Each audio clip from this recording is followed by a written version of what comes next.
Meter.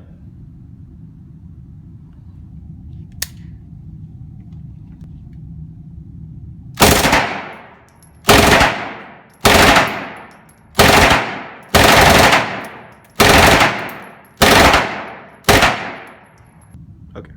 Now this is the Heckler & Koch 9mm MP5. You can see these a lot on TV. They're used by British forces, British policemen, standing around in an anti-terrorist role in the British public. So let's see how this baby goes.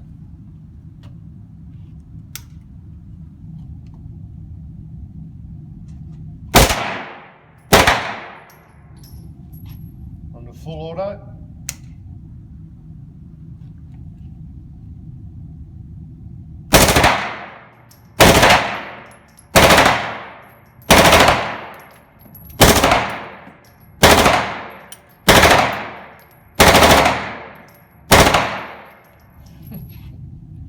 There it is, Heckler & Koch. Very. Now this is the 5.56mm SAW squad automatic weapon that's currently used by the US military. It fires the .223 round, which is a very, very popular small game hunting round in Australia. I think it's a very, very rapid rate of fire. I don't know, 10 rounds a second, something like that. So let's see how this baby goes.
Fantastic, a lot of fun, a lot of fun. Pretty easy to keep on target, not much recoil on such a small round, and very exciting gun to fire.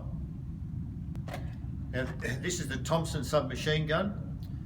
It was invented around the 1915 and was used in the First World War and the Second World War, and went on for some considerable time. It's remained largely unchanged for 80, 90 years. It fires the 45 ACP round, automatic Colt pistol, which is a very powerful cartridge. Not in a lot of use today because the recoil is a bit savage for a lot of people. Anyway, we'll see how this one goes.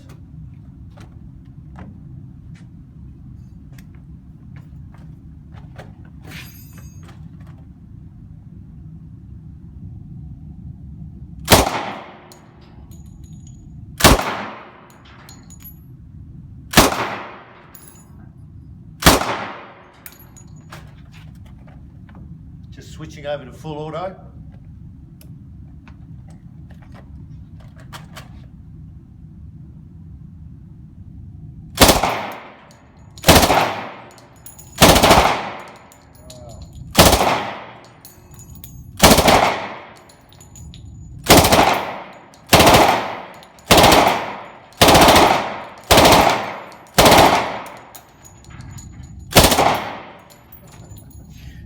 That is a lot of fun.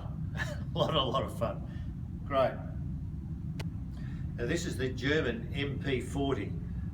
It was used very extensively in the Second World War by the German forces. It fires a 9mm parabellum cartridge, same as the Luger.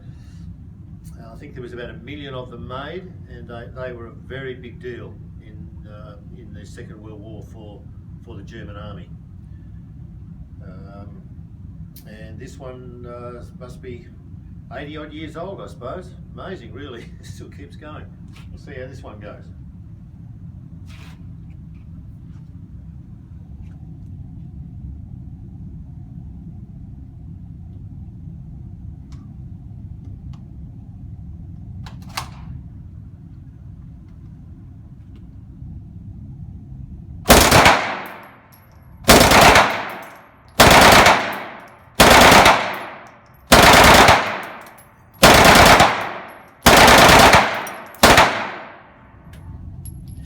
See, that 9mm round is very much easier to keep on target than the 45. Very easy to use. Easy to see why we're so successful. Okay, this is the Scar. It's made at Fabrique Nationale in Herstal, Belgium. It fires the 308 round, which is the NATO cartridge. It's been around for many decades. It's also a very popular hunting cartridge in Australia. This is a pretty savage bit of gear apparently. It's only got a 20 round magazine, but 308 recoils quite a lot, and we'll fire a couple of rounds on single and then give it a couple of bursts. It's very light, which would contribute a lot to the general difficulty in firing this weapon.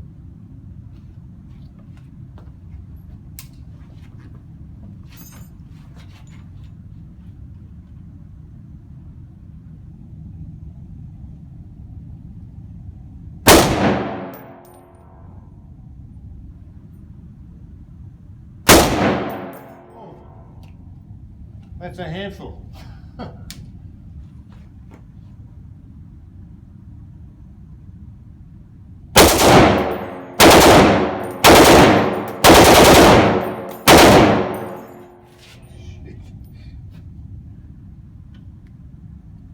Open bolt.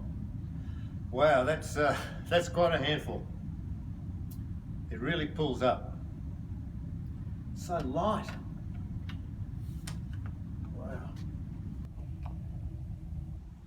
Well, I've just fired 6 machine guns and I've got the 6 targets down here. Have a quick resume of what actually happened.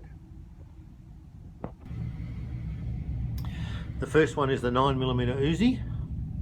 As you can see, fairly central shots. Moving on to the MP5, used by security forces, particularly British. You can see the shots are pulling up to the right as the burst of fire continues. That's why very short bursts are probably a pretty good idea.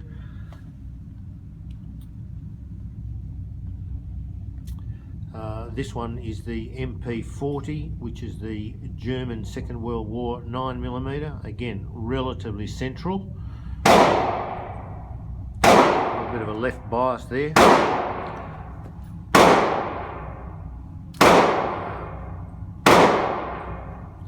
This one is the Thompson 45. This one, you can see the shots stringing up as the burst continues. I fired a few shots from the hip and I don't think any of them hit the target, but still it was a lot of fun. The SAW 5.56 is just a serious bit of gear.